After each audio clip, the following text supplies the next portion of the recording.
কাজে আমি তো দেখছি বন্ধুদের আড্ডা, আমরাও দেখছি নানা রকমের কথা, প্রলোভন, সবকিছুই আমরা শুনছি। এমন একটা যৌবন, ছোট্ট কাল, 16 বছর, 18 বছর, 22 বছর, 20 বছর আমরাও পার করে আসছি। আমার মনে আছে সব, আমার প্রাইমারি স্কুলের স্মৃতি আমার পুরো মনে আছে, আমার মাধ্যমিক লেভেলের স্মৃতি আমার মনে আছে, পুরোপুরি খেয়াল আছে। এই জন্য উত্তম সঙ্গী বড় নিয়ামত, যে গুনার দিকে ডাকে, ভালো কাজের কথা মনে করায় দেয়। রাসূলুল্লাহ সাল্লাল্লাহু আলাইহি ওয়াসাল্লামকে জিজ্ঞেস করছে সাহাবী, ইয়া রাসূলুল্লাহ, উত্তম সঙ্গী কে? নবীজি বলছে 3টা গুণ আছে যার মধ্যে। কয়টা গুণ? মান যাক্কারাকুম বিল্লাহি রুইয়াতু, যাকে দেখলে আল্লাহর কথা মনে হয়, উত্তম সঙ্গী। 2, ওয়া যাদা ফি ইলমিকুম মানতিকুহু, যার কথা শুনলে নিজের জ্ঞান বাড়ে, ইলম বাড়ে। 3, ওয়া যাক্কারাকুম বিল আখিরাতি আমালুহু, যারা আমল দেখলে আখিরাতের কথা মনে করে। হাদিস রাসূলুল্লাহ সাল্লাল্লাহু আলাইহি ওয়াসাল্লাম বলে, যাকে দেখলে আল্লাহর কথা মনে পড়ে, যার কথা শুনলে কোরআন সুন্নাহর জ্ঞান বাড়ে, যার আমল দেখলে কি মনে পড়ে? আখিরাত, সে উত্তম সঙ্গী, সে উত্তম সঙ্গী। নবী সাল্লাল্লাহু আলাইহি সাল্লাম বলেন, লা তুসাহিব ইল্লা মুমিনান, মুমিন ছাড়া, ইমানদার ছাড়া, নেককার ছাড়া কাউকে সাথী বানায় না। সাথী এন থেকে কোম্পানিগঞ্জ এ কদ্দুরু সিটারের লগে যাইও না, এই সিটারে এনের ভিতরে তোমার অনেক খারাপ কথা কই। এখান থেকে কোরবানপুর এই অসিব্বর লগে যাইও না, একলা হাঁটো, একলা হাঁটো। হয় তোমারে বলবে দোস্ত আইডিয়ার জন্য, জানার জন্য তো বেটা বিড়ির ভিতরে কিতা, এটা কমপক্ষে জিনিসটা তো কমপক্ষে তোর জ্ঞান থাকা দরকার, এই হিসাবে একটা টান দিয়েছে। মূলত তারে এটা শয়তানে করাইছে, কথা বুঝেন না? এই তারে ফান্দে ফেলে দিল আর। এই জন্য অনেক বড় বিষয়। আজকে যারা বাবা মা আছেন আপনারা বুঝতেছেন না, আপনারা মনে করতেছেন কিছু টাকা দিতে পারলে, আর মারা মনে করতেছে কিছু রান্না বান্না করে দিলেই সন্তান মানুষ হল। না রে বাপ, মাঝপথে অনেক শয়তান তারে নষ্ট করে দেয়, চলার পথে, রাতে, দিনে, বিকালে, সকালে, দুপুরে। বাপ চাচা করে যদি আমি সামনাসামনি কই আলগা যে আপনাদের ছেলেরা এখন বড় মোবাইল দিয়ে কি করে, আপনারা চিৎকার করে কান্দেন, এমনি কম যাইতো না কথা মাইক দিয়ে। জঘন্যতা কোথায় আপনারা জানেন না, নিকৃষ্টতা কোথায় গিয়ে পৌঁছছে আপনারা জানেন না। অসভ্যতা, আপনাদের মেয়েদের, যে মেয়ে চরিত্রহীন, যার মেয়ে পর্দা করে না, সে কত নিকৃষ্ট অবস্থানে গিয়ে পৌঁছছে আপনি জানেন না। কুত্তা বিলাই ফেল। যে ছেলে নামাজ পড়ে না এক ওয়াক্ত, এই জানোয়ার বহুত আগে জানোয়ারের ক্যাটাগরি পার হয়ে গেছে, বহুত আগে কুকুর বিড়ালের শ্রেণীও পার হইয়া আরো নিচে চলে গেছে, আপনি জানেন। চেহারা দেখেন বেনামাজি সন্তানের, চুলের কোনো হদিস নাই, চেহারার কোনো হদিস নাই, শার্ট প্যান্টের কোনো হদিস নাই, যেখানে মুতে ধরে এখানে পেশাব করে দিতেছে, পেশাব করে কোনো পানি নেয় না, হাসে কি লেগে তাও কইতারে না, হাঁটে কেন, এতক্ষণ ঘুরতেছে কেন, প্রতিবন্ধী, মানসিক প্রতিবন্ধী, পাগল, তার সিরা। আপনি বলবেন একটা ভালো কাজের কথা, হে আসবো, মানে প্রতিবন্ধী যে। হ্যাঁ হ্যাঁ, বাস্তবতা, বাস্তবতা। নাইলে আপনাদের জীবনের ব্যর্থতা দেখেন।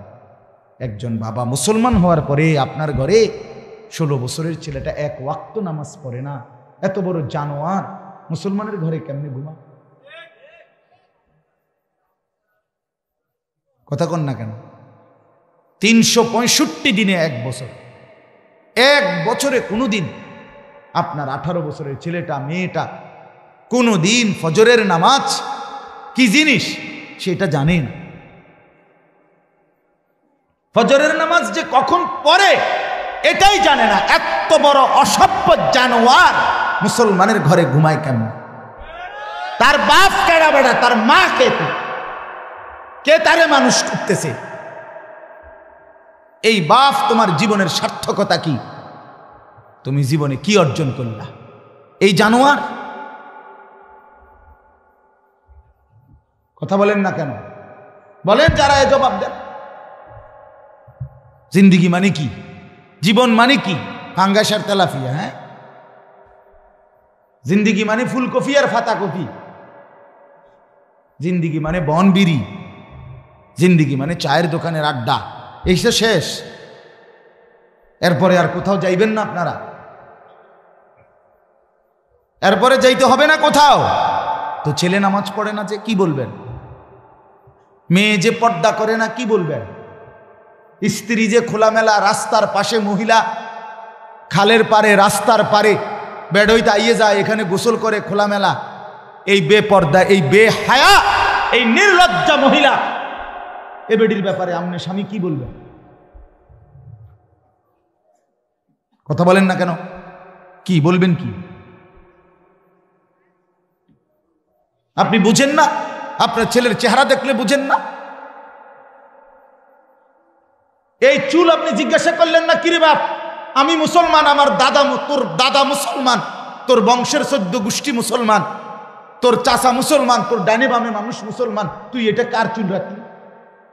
কোন কুত্তা জানোয়ারের চুল রাখলি তুই? এটা জিজ্ঞাসা করলেন না কেন? আমনে বাপ না? আমনের বুঝি খেয়াল করেছে বাজার সদাই করতে?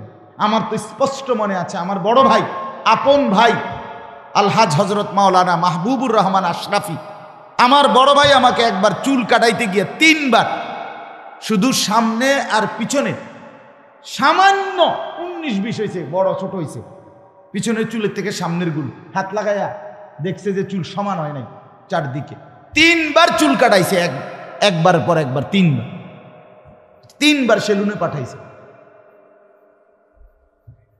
তাইলে আমার ভাই আছে, আমার অভিভাবক ছিল। আমি জীবনে একবার সাদা টুপি ছাড়া একটা টুপি রঙিন কিনছিলাম, টুপি ফুলওয়ালা, আমার আব্বা খোলায় ফেলছে। বুঝছে না ফুত, আমি জীবনে কোনোদিন সাদা টুপি ছাড়া পরি নাই, তুইও পরবি না। না জায়েজ না, সেটা ভিন্ন কথা, আমার বাবার আখলাক এটা।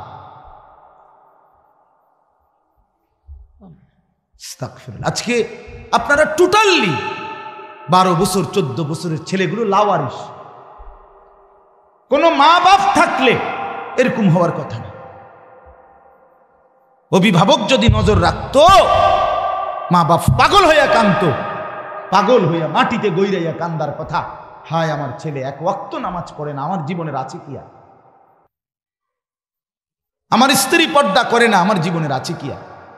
আমার আর ইজ্জত রইল কি?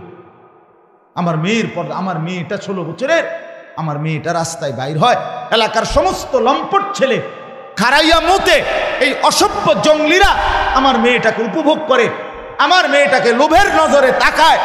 এক চাইতে লাঞ্ছনা বেটা, তুই মরে যাস টাকা বেটা, মরে যাও না কেন তুমি? এত বড় বেইজ্জতির পরে আমার মেয়ে কোলে পিঠে করে, যাকে আমি মানুষ করলাম, আমার একটা 2 বছরের মেয়ে আছে, কথার কথা, এই মেয়েটা রাতের 2টা 3টা বাজেও যদি আমি ঘরে ফিরি, সব সময় জেগে থাকে।